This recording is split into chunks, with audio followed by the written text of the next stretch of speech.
The Atlantic at night was supposed to be absolute. No wind worth measuring, no moon worth noting. Inside the steel hull of the U-boat, sound had always obeyed rules: diesel engines, ballast valves, the faint creak of pressure against rivets. Silence was not emptiness, but it was familiar. And then something new entered it. A metallic echo, sharp and deliberate, rippling through the hull as if the ocean itself had struck back. The commander did not react at first. He waited for confirmation, for correction. Instruments were checked, then checked again. The hydrophone operator spoke carefully, as men do when they fear they are wrong. The signal was steady. Not a propeller beat, not background noise. A contact that held its shape. Training manuals had prepared him for errors, for illusions, for panic. They had not prepared him for persistence. Depth, speed, and bearing were normally calculations measured in patience. Minutes stretched into quiet judgment. Tonight, those margins collapsed. Numbers updated too quickly. Bearings shifted before they could be plotted. The enemy was not sweeping and losing them. It was staying. Time compressed. Decisions arrived faster than doctrine allowed. Routine fractured in small ways first. Hands hesitated over valves. Orders were repeated twice. The boat's internal rhythm, so carefully learned over months at sea, began to stutter. Somewhere beyond the hull, the water responded to movement with intention. For the first time, it felt less like concealment and more like presence. The ocean had always been their ally. Its vastness deluded pursuit. Its depth forgave mistakes. A submarine did not need to outrun an enemy, only outlast its attention. But this sound did not fade. It returned, again and again, adjusted rather than lost. The sea no longer felt empty. It felt watched. The commander considered evasion patterns he had trusted for years. Turn, dive, slow. The mathematics of escape had been drilled into him until it felt like instinct. Yet every maneuver produced the same result, the echo answered. Not immediately, but inevitably. As if prediction had replaced chance. There was no announcement, no impact, no alarm yet. Just the quiet realization that the rules governing pursuit had shifted without notice. Whatever was following them was no longer guessing. It was measuring. Somewhere in the dark, a process had begun that would not stop once initiated. The commander did not know its name. He did not need to. The 90 seconds had already started. Before the war had a name, the German Navy had already built a promise into steel. Beneath the surface, a U-boat could become absence. Pre-war doctrine did not describe the ocean as a battlefield in the way armies described land. It described it as cover and element that could be entered and then used. Down below, invisibility was not a trick. It was assumed. The sea would swallow sound, blur distance, and turn pursuit into exhaustion. Confidence grew from a particular kind of discipline. Silence was not simply caution. It was identity. Engines throttled down until the hull seemed to drift rather than move. Patience became a weapon. Distance became protection. The U-boat did not need to win an exchange of fire. It only needed to decide when it would be seen and when it would not. The Atlantic was wide enough to make that belief feel permanent. Early success hardened it into certainty. In the opening years, merchant ships burned in long, clean lines of flame, and the submarines that struck them often vanished into dark water without consequence. The kill tally became arithmetic: tonnage, sinkings, days at sea, numbers that could be reported, compared, celebrated. The human cargo of those ships rarely entered the calculation. War at sea made it easier to reduce lives to column. From within this logic, the Battle of the Atlantic looked controllable. Britain lived by imported food, fuel, and steel. If those routes were cut, the island would starve. And so the U-boat arm came to think of itself not as a fleet, but as a lever, quiet, precise, and decisive. Each successful patrol seemed to confirm that the ocean belonged, by nature, to the hunter below. That is why the commander's mind returned to manuals when the sound persisted. Training had taught him the enemy's limitations: crude listening devices, uncertain contact, attacks that required luck and timing. It had never described a contact that held on as if the water itself were wired with attention. He had memorized procedures for escape depth changes, course alterations, silence. None of them mentioned what to do when the sea continued to answer. The reading refused to fade. In a war built on the assumption of invisibility, a persistent signal was more than a technical problem. It was a philosophical one. If the enemy could keep contact, then depth was not sanctuary. And if depth was not sanctuary, then the Atlantic was not a refuge, it was a corridor with walls. Somewhere above, a hunter was present, where none should exist, and the commander was beginning to understand that the old safety of the deep had been a story, not a law. The Battle of the Atlantic was not described in victories or defeats. It was described in figures. Gross registered tonnage, ships sunk per month, days required to replace steel already lost to water. From headquarters maps to newspaper briefings, the war at sea became an exercise in arithmetic. If the numbers tilted far enough, Britain would break not with a surrender, but with an absence. This language made the conflict easier to manage and easier to distance. A freighter was not a crew of men crossing black water. It was a column entry. When it vanished, the loss could be circled in red and filed. The ocean absorbed not only hulls, but evidence. What remained were totals, and totals could be celebrated. Within that system, U-boat commanders were praised less as warriors than as technicians, engineers of collapse. They were measured by efficiency, by how cleanly they converted torpedoes into shortages. The most successful captains were those who understood the sea lanes as mechanical systems, predictable flows of fuel, food, and iron. Strike the flow, and the structure above would fail. For a time, it worked. The North Atlantic became Germany's most effective battlefield not because it was controlled, but because it was exploited. Shipping routes were long, escorts were thin, and the Allies were slow to adapt. Convoys burned at night, while submarines slipped away beneath the surface, unseen and largely untouched. The imbalance reinforced belief. The sea appeared to reward patience. Allied desperation followed predictable lines. New escort vessels were rushed into service. Weapons were tested quickly and discarded just as fast. Depth charges thundered through empty water, often hours after contact had been lost. These responses were loud, visible, and reassuring but rarely decisive. They were reactions, not solutions. What German doctrine did not anticipate was speed of detection, speed of calculation, speed of response. None of the countermeasures were supposed to reach a submarine at depth before it could fade into silence. The ocean was expected to slow everything down. That assumption shaped every patrol, every maneuver, every calculation of risk. Inside the U-boat, as the contact refused to disappear, the commander felt that arithmetic falter. If the enemy could stay with him, then tonnage no longer told the whole story. Losses could no longer be averaged out over distance and time. Each encounter became singular and final. The war was still being counted in numbers, but somewhere above, the enemy had begun solving the equation faster than Germany could replace the answers. What individual submarines could not guarantee, mass was meant to solve. German naval doctrine did not rely on lone hunters roaming blindly across the Atlantic.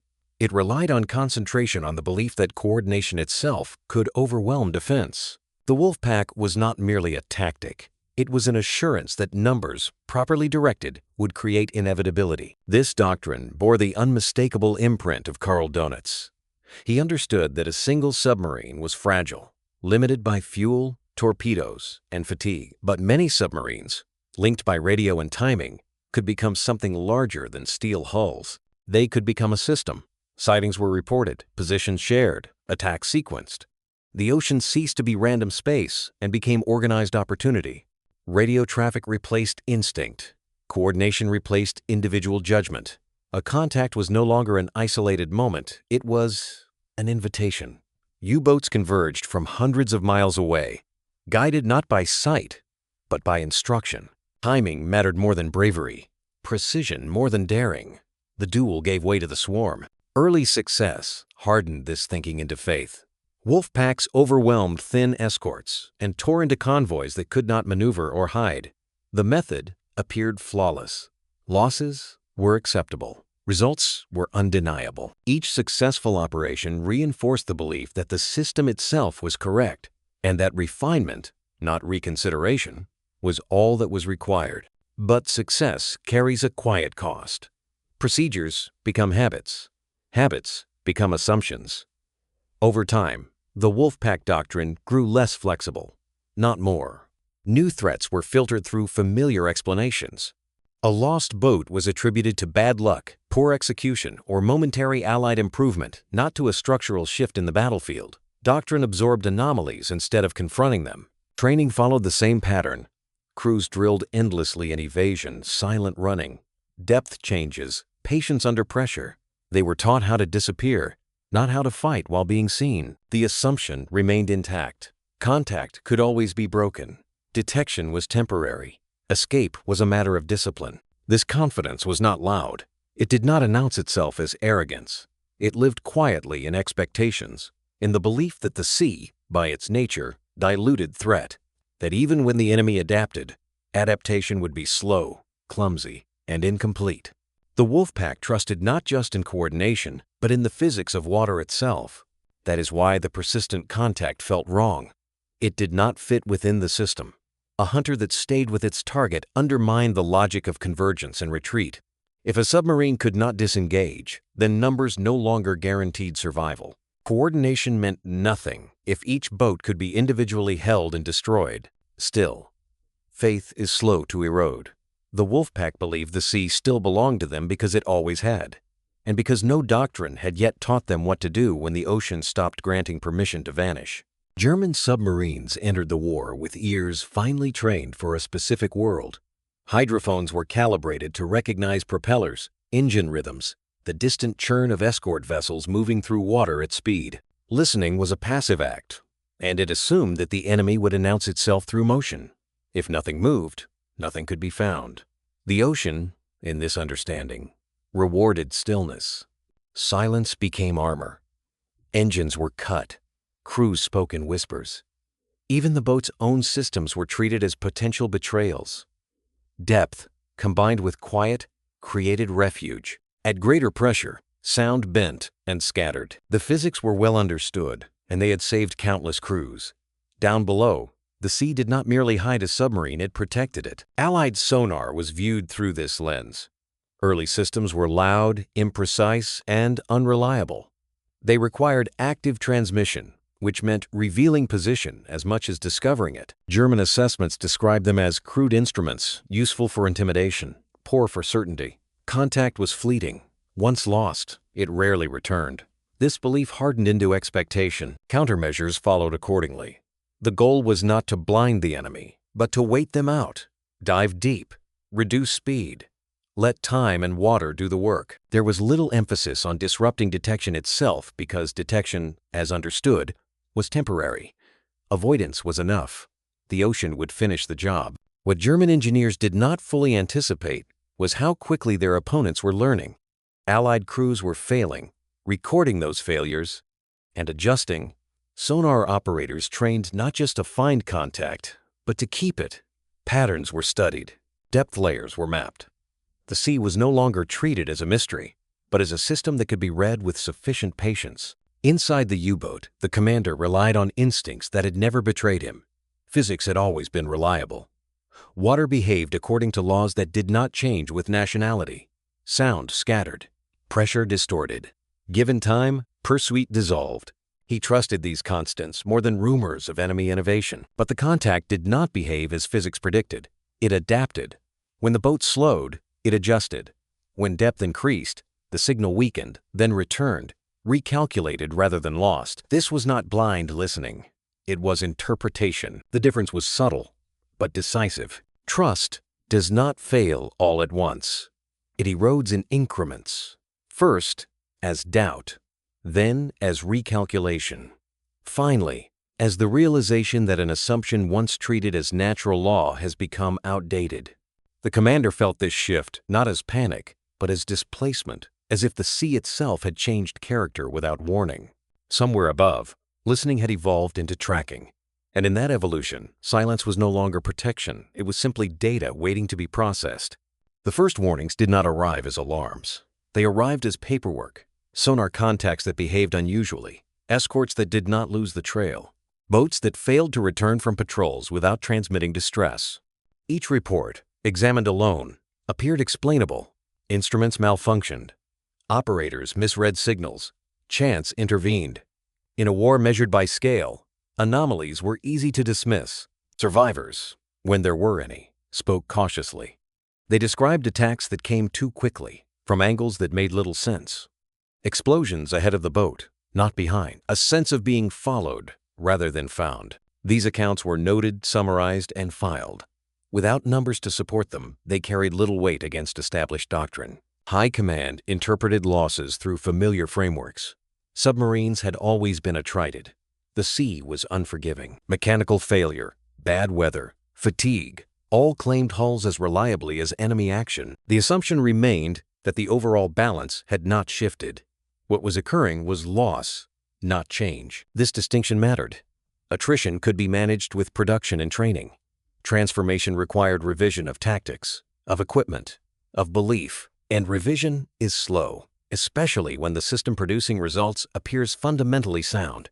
The Wolfpack still sank ships. Tonnage figures remained significant. The war on paper continued. Meanwhile, the battlefield was evolving faster than the manuals that governed it. Allied escorts were no longer reacting. They were anticipating. Contact was held, not lost. Attacks were coordinated, not improvised. Each patrol became a lesson, and those lessons were shared quickly. Doctrine, once written, did not keep pace with experience. German responses lagged. New instructions were debated, revised, delayed. Countermeasures were tested in isolation rather than urgency. The belief that depth and silence would always buy time remained embedded in training schedules and patrol orders. Confidence slowed correction. Every delay carried cost. Steel hulls took months to build. Crews took longer to train. When a submarine failed to return, the loss was not just material, it was cumulative experience erased. The Atlantic did not forgive hesitation. It magnified it. For commanders at sea, the effect was subtle but growing. Routes felt tighter. Encounters came sooner. Escape required more effort. Then more again. The ocean that once diluted threat now seemed to concentrate it. Distance no longer guaranteed safety. Time no longer favored the hunted. As reports accumulated and returns diminished, the realization began to surface not as panic, but as pressure. The enemy was no longer merely responding. It was moving ahead of expectation. And with each patrol that ended without return, the Atlantic grew smaller, more precise, and less patient with old assumptions. The transformation did not begin with success. It began with failure, documented, repeated, and studied. Early Allied sonar efforts were clumsy and inconsistent. Contacts were made, lost, reacquired, and lost again. Depth charges were dropped into empty water with reassuring violence and little result. For a time, technology promised more than it delivered. But unlike their opponents, the Allies treated disappointment as instruction. Doctrinal humility followed necessity. Escort commanders were taught to distrust the dramatic moment of attack and instead value continuity. The goal shifted from striking the enemy to staying with him. A submarine that could be held was a submarine that could be destroyed later. This required patience, long hours of steady tracking without visible reward. It was a discipline learned slowly, against instinct. Continuous contact replaced blind runs. Sonar operators were trained not just to detect, but to interpret, to recognize how a contact changed when a submarine turned, slowed, or dove deeper. Every maneuver left a trace. Every trace was logged. The enemy's attempt to vanish became, paradoxically, a way to define him more clearly. Escorts stopped guessing. Instead of racing ahead to drop explosives on predicted positions, they learned to circle, to pace, to match movement with restraint. The sea was no longer something to be overwhelmed, it was something to be read. Attacks were delayed until certainty replaced hope. This inversion of aggression felt counterintuitive at first, but it worked. Training emphasized endurance over impulse. Crews drilled for hours of contact maintenance, learning to resist the urge to finish the fight quickly. Fatigue became a weapon. Submarines were forced to remain submerged longer, to maneuver more frequently, to consume air and battery power without reprieve. Survival itself became exhausting. As procedures refined, perception changed. The Atlantic stopped being imagined as an endless void. It became a grid mapped by sound, probability, and repetition. Depth layers were charted, thermal boundaries noted. The sea revealed patterns to those willing to listen long enough. What once concealed, now constrained. For German crews, this shift was disorienting. Submarines had been designed to disappear. Their strength lay in absence. but absence required an enemy willing to lose interest. Now, interest was sustained. The hunter did not rush. It followed. The ghost had weight again. Reports from patrols grew eerily similar. Boats were not surprised. They were shadowed. Contact did not vanish after depth changes. It adjusted. Escorts remained above, methodical, almost indifferent. Time stretched, then compressed. The submarine, once master of duration, now bled it away. This new method did not produce immediate headlines. Sinkings increased gradually, not spectacularly, but consistency mattered more than drama. A system that worked once could be refined. A system that worked repeatedly could be trusted. And trust, in war, accelerates everything. For the Allies, holding contact meant holding initiative. The moment a submarine was detected, the clock began running against it. Escape became conditional. Survival became statistical. The sea, once a hiding place, became an accounting space. By the time German command fully understood what was happening, the change had already embedded itself into training schedules, patrol routines, and expectations. Submarines were no longer ghosts slipping through water unseen. They were tracked objects moving within a system that no longer needed luck to function. The hunter, having learned how not to lose the trail, was now ready for a weapon that would make holding contact decisive. The solution did not arrive as a larger explosion. It arrived as a correction in logic. Allied commanders had learned how to hold contact, but holding alone did not kill.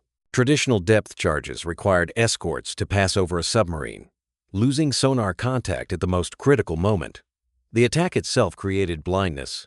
What was needed was not more force, but continuity. The Hedgehog was born from that realization. It looked unimpressive, an array of small projectiles mounted at the bow of an escort ship. But its design overturned decades of anti-submarine instinct. Instead of dropping explosives behind the ship, Hedgehog fired forward into the space the submarine occupied now, not where it was guessed to be moments later. This single change mattered more than any increase in explosive power. Forward firing meant sonar contact could be maintained throughout the attack. There was no blind run, no moment of uncertainty. The target remained fixed in sound and calculation until the instant of impact. The ocean, once a veil, became a medium of precision. Hedgehog's second innovation was quieter and deadlier. Its charges detonated only on contact. If they missed, they did nothing. There was no thunderous reassurance, no water column erupting to suggest success. Silence meant failure. This forced honesty into the system. Crews knew immediately whether they had struck their target. Guesswork disappeared. For commanders, this changed behavior. Attacks became deliberate rather than hopeful. Sonar operators refined their readings. Approaches slowed. Corrections were made in real time. The weapon demanded accuracy, and in return, it delivered certainty. Mathematics replaced intuition. Probability replaced courage. Depth ceased to be protection. A submarine could no longer wait out an attack beneath pressure layers while explosions detonated harmlessly above. Hedgehog charges descended into the space defined by sonar, not gravity. They did not surge blindly downward, they arrived with intention. The deeper the submarine went, the more precisely it could be bracketed. German evasive tactics unraveled quickly under this pressure. Zigzags were anticipated, speed changes recorded. Every adjustment sharpened the firing solution rather than confusing it. What once created ambiguity now produced data. The act of trying to escape accelerated destruction. Statistics told the story before doctrine could absorb it. Hedgehog-equipped escorts recorded dramatically higher kill rates, not through luck, but repeatability. Each successful engagement reinforced training. Each failure refined it. The system learned faster with every encounter. For U-boat crews, the experience was disorienting. There was no warning roar of depth charges rolling away, no sense of survival bought by endurance. Attacks arrived from ahead, controlled, quiet until the final moment. Hulls failed inward. Compartments collapsed without spectacle. The sea did not thunder, it concluded. Evasion, once an art, became a calculation with no favorable outcome. If contact was held, destruction followed. The only variable was time. Survival depended not on skill, but on whether detection occurred at all. Once found, the process was mechanical. The Hedgehog did not hunt on its own. It required trained crews, disciplined sonar operators, and commanders willing to wait for certainty. But together they formed a closed system: detect, track, strike without interruption. A loop that did not break. What had begun as a refinement now revealed itself as a threshold. The Atlantic had entered a phase where submarines could be found, followed, and destroyed with methodical reliability. And as the numbers accumulated, it became clear that this weapon did not merely improve the hunt. It ended it. At first, the sinkings appeared unremarkable.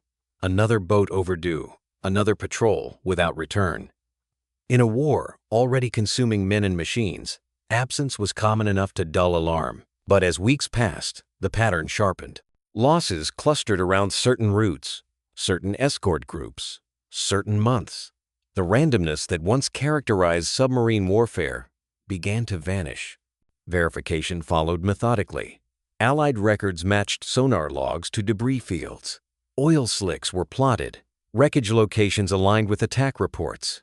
There was no ambiguity. These were not damaged boats limping home unseen. They were complete losses: steel collapsed, compartments crushed, crews sealed inside pressure that did not forgive error. German command began to notice what explanations could no longer absorb. 47 boats destroyed under circumstances that shared the same structure. Detection, continuous contact, a forward attack. Silence afterward. No distress calls. No prolonged pursuit, just termination. The numbers did not spike dramatically, but they did not vary. Consistency replaced volatility. Each loss represented a solved equation. Not a battle fought and won, but a process executed correctly.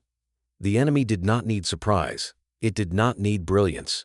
It needed procedure. Once the variables aligned, the outcome followed with mechanical certainty.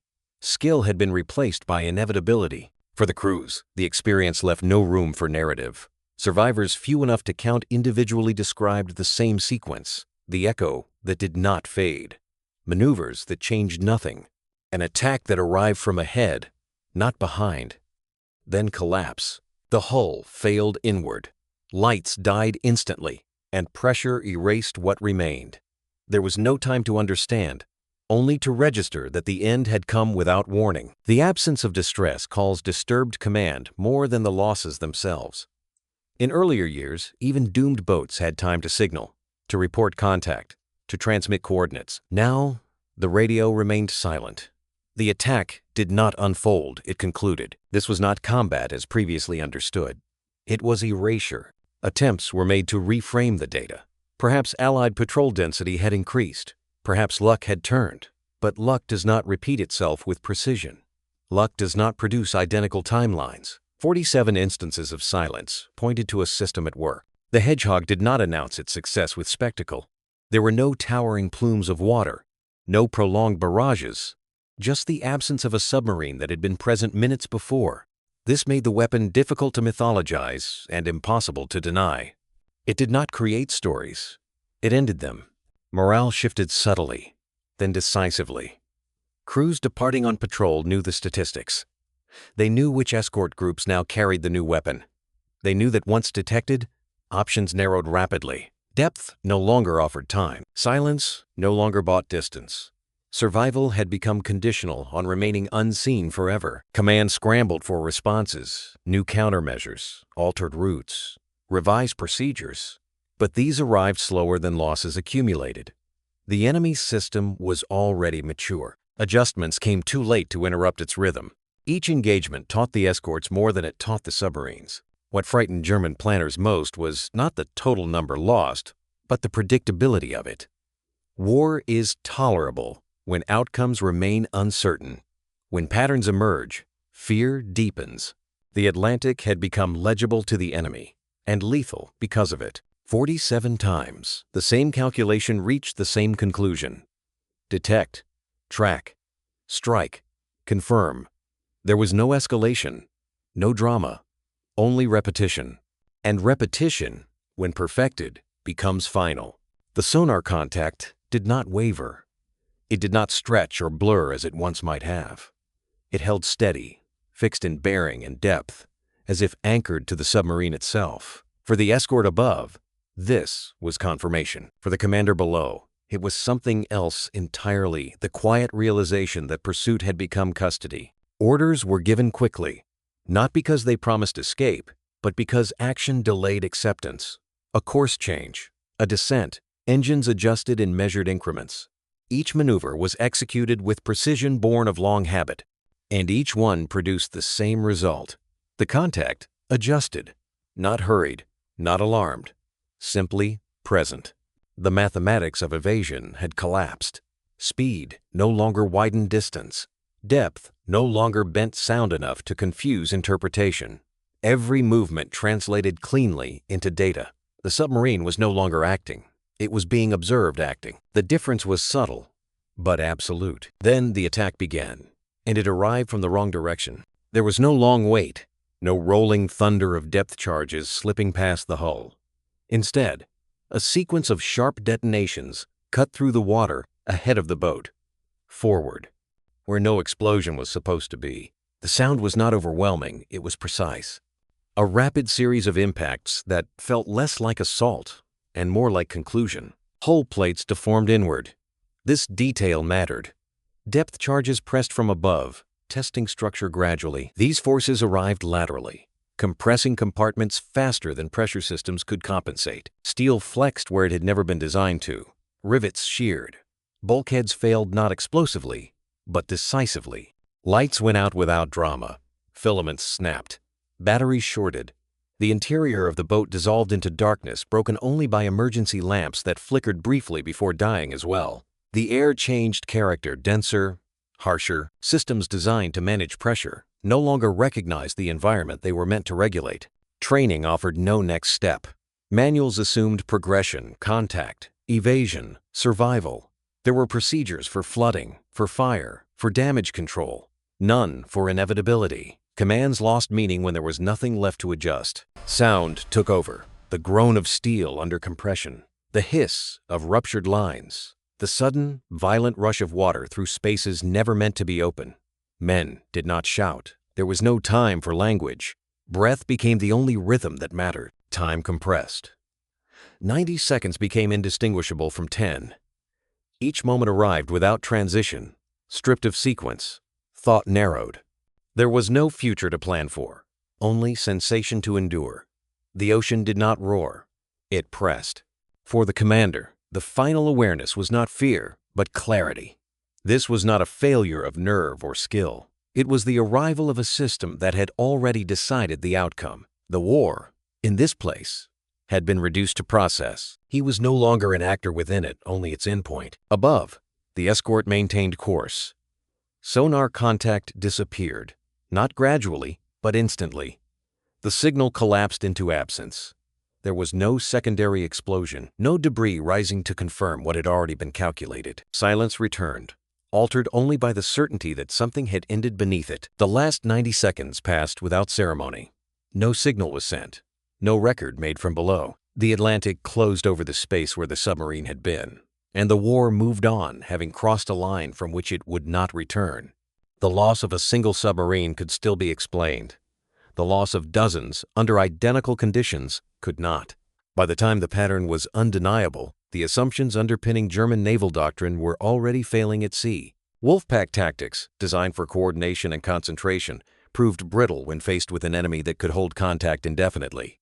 Numbers no longer multiplied survival. They multiplied exposure. Persistent contact changed everything. A U-boat detected once could no longer count on disengagement to rejoin the group. Instead of converging on convoys, submarines found themselves isolated, tracked individually, destroyed individually. The strength of the Wolfpack depended on freedom of movement. That freedom was gone. Depth, once the great equalizer, lost its meaning. Diving deeper no longer scattered pursuit, it refined it. Sound no longer dissipated into uncertainty, it resolved into clarity. Pressure, once protection, became confinement. The sea stopped acting as a shield and began behaving like a wall. Speed offered no relief. Faster movement consumed batteries more quickly and sharpened sonar returns. Slower movement preserved power but extended exposure. Every option carried cost. The geometry of escape collapsed into a closed shape with no exit. German engineers understood the danger quickly. New countermeasures were proposed: decoys, noisemakers, altered hull forms, experimental coatings.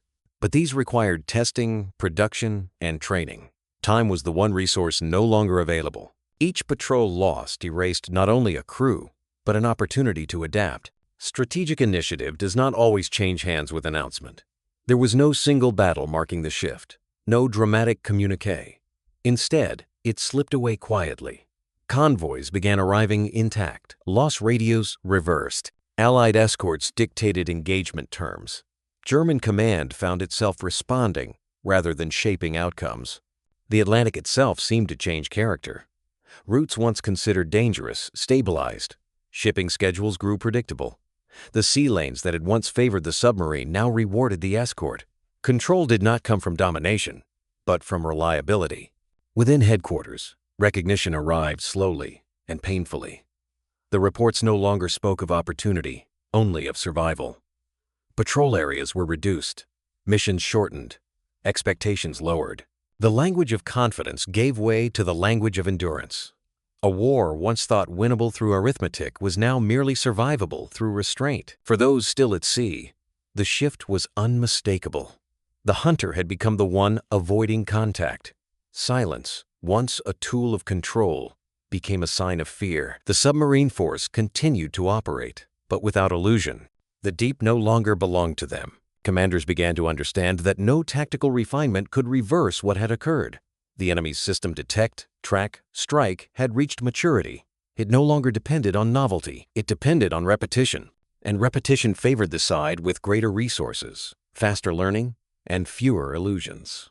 By the time this realization hardened into certainty, it was too late to alter the outcome. The war beneath the sea was no longer contested in theory. It had been decided in practice, engagement by engagement, without spectacle. The Atlantic had tilted toward Allied control, not through brilliance alone, but through persistence. And in that quiet shift, German command confronted a truth that could not be submerged or evaded. The campaign they had built their hopes upon was already lost. There was no moment that could be named as the end. No decisive engagement, no surrender transmitted beneath the waves. The Battle of the Atlantic did not turn with a clash. It thinned, slowly and almost imperceptibly, until one side realized it was no longer shaping events. The reversal arrived not as shock, but as quiet accumulation. Losses continued, but without spectacle. Submarines failed to return from patrols with increasing regularity, yet none of these absences carried the drama of a fleet action. There were no burning horizons, no photographs to circulate. Steel vanished into water, and the war ledger absorbed another line. The silence of the deep hid the scale of what was happening. At the same time, something else became noticeable. Convoys began arriving, not occasionally, but reliably. Gaps in shipping schedules closed. Escorts rotated without crisis. The Atlantic routes, once defined by risk and improvisation, began to settle into routine. Stability replaced urgency. Allied production amplified this shift. New ships entered service faster than losses could remove them. Escort groups multiplied. Aircraft extended coverage beyond previous limits. The industrial rhythm behind the front lines proved relentless. Even as U-boats continued to operate, they were no longer decisive. They were interruptions, not threats. For submarine crews, the psychological weight was heavier than the physical danger. Morale eroded faster than hull integrity. Patrols felt longer. Encounters felt inevitable. The sense of initiative of choosing when and where to strike had evaporated. What remained was caution and a narrowing set of acceptable risks. The sea itself seemed to change character again. Where it had once concealed and confused, it now behaved predictably. Sonar coverage overlapped.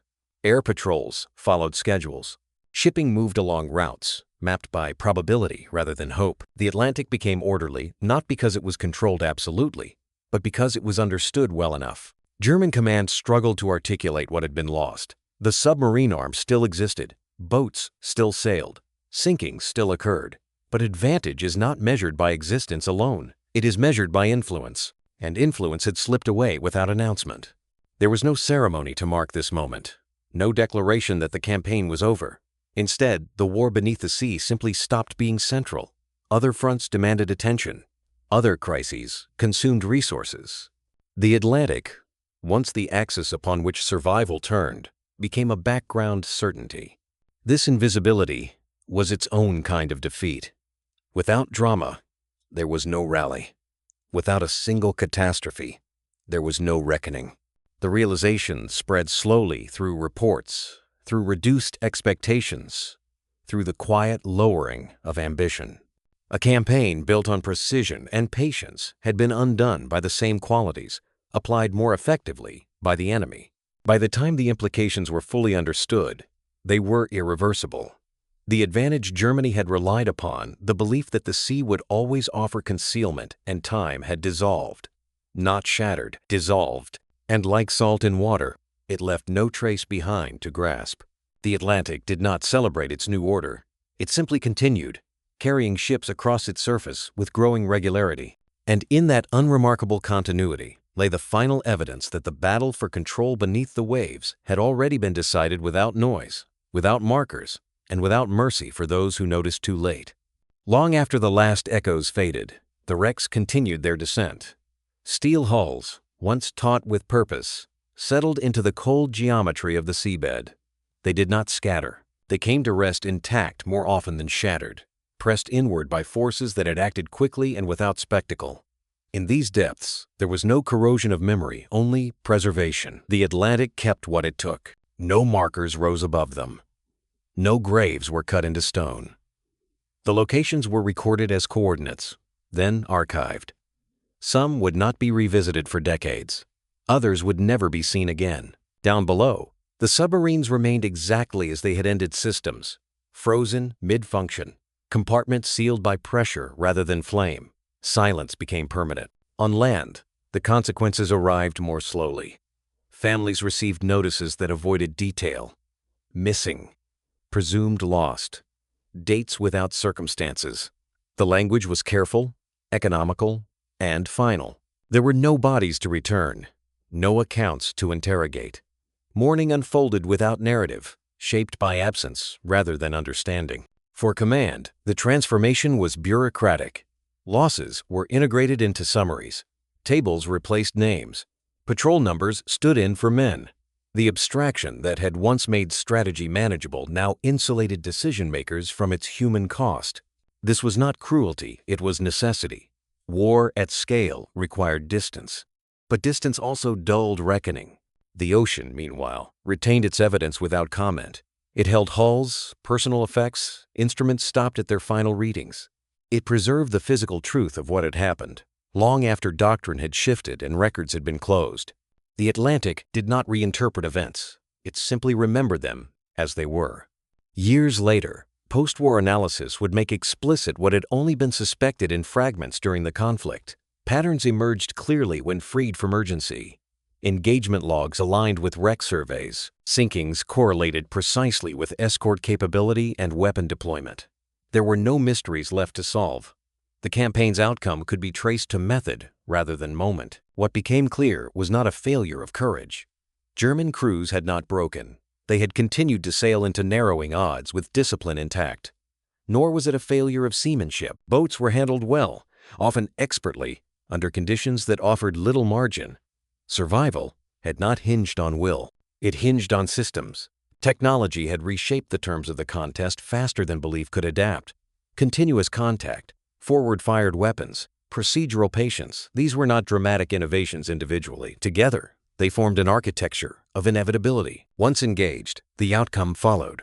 Not always immediately, but reliably. This realization carried an uncomfortable weight. Wars are often explained through character-bold leaders, brave crews, decisive moments. The Atlantic campaign resisted this framing. Its conclusion belonged to engineers, operators, and trainers.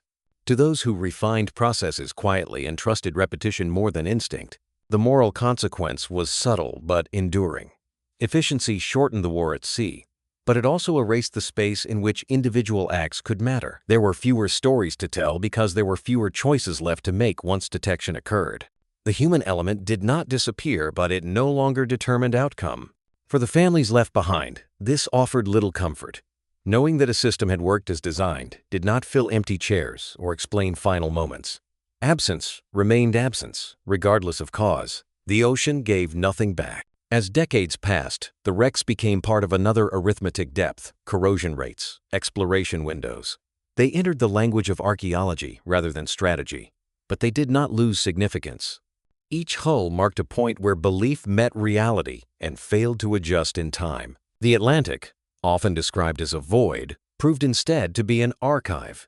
It recorded the shift from uncertainty to control, from evasion to exposure. It remembered how a war beneath its surface was decided not by a single blow, but by the quiet perfection of a method. Steel remains there still. Silence, too. And absence felt most sharply by those who never heard an explanation. Only the end of correspondence. The Atlantic remembers because it does not need to forget. The weapon that altered the war beneath the Atlantic carried no intent. It did not distinguish uniforms or languages. It did not know doctrine, ambition, or fear. It functioned according to design, responding only to inputs it had been built to recognize: contact, distance, probability. In this indifference lay its power and its moral weight. Physics does not negotiate. Sound travels, or it does not. Pressure holds, or it fails. Probability narrows until outcomes converge. The hedgehog and the system that supported it did not invent these truths. They organized them. What had once been chance was rendered predictable. What had once required courage now required compliance with procedure. The ocean was no longer an arena of improvisation. It became a medium governed by calculation. In this shift, influence moved quietly away from admirals and toward engineers. Strategic vision still mattered, but it was no longer decisive on its own. The outcome of the Atlantic campaign was shaped less by orders issued at sea than by design decisions made far from it. Choices about sensor integration, firing geometry, and training methodology proved more consequential than formations or speeches. Innovation ended illusions. It stripped away the belief that skill alone could overcome structure, that bravery could outlast system. Once detection became persistent and attack became continuous, the romance of the hunt dissolved. What remained was exposure. The submarine, once predator, was revealed as a machine operating within constraints it could no longer escape. This carried ethical consequence. Efficiency shortened the war at sea, but it did so by compressing human experience. Encounters no longer unfolded over hours of uncertainty. They resolved quickly, often without warning. The margin for error vanished. So too did the space for individual decision once engagement began. Survival ceased to be negotiable. Such efficiency resists celebration. There were no great naval triumphs to commemorate, no climactic battles to reenact. Victory arrived without spectacle, almost without notice. Ships crossed the Atlantic safely, not because danger had disappeared, but because it had been neutralized systematically. The absence of loss became the measure of success. This quiet victory carried a cost of its own. When war is decided by method rather than moment, it becomes harder to assign meaning. Courage remains, but it no longer alters outcome. Sacrifice persists, but it is absorbed into process. The human story does not vanish, but it is no longer the engine driving events. Innovation, in this sense, acts as a moral force by removing choice. It clarifies reality until belief can no longer obscure it. The deep was never a sanctuary. Silence was never absolute. These truths existed before the war. Technology merely enforced them. In doing so, it ended a campaign built on assumptions that could no longer survive contact with evidence. For the victors, there was little triumph to savor. Escort crews returned to routine. Engineers moved on to refinements. The war continued elsewhere, louder and more visible. The Atlantic settled into a new normal, one defined by predictability rather than peril. Silence returned not as concealment, but as confirmation that systems were working. For those lost, this offered no consolation. Being correct does not lessen grief, but it does shape memory. The campaign beneath the sea would be remembered not for heroics, but for transition, for the moment when warfare crossed, a threshold beyond which courage alone could not prevail. Innovation does not ask permission. It advances until belief catches up or breaks. In the Atlantic, it broke the illusion that the ocean favored those who trusted it most. It revealed that survival depended not on faith in the deep, but on mastery of its laws. When the silence finally returned, it was altered. It no longer suggested emptiness or safety. It marked completion. The absence of contact no longer meant the enemy was hidden. It meant the process had worked. And in that altered quiet, the moral truth of the campaign became unavoidable.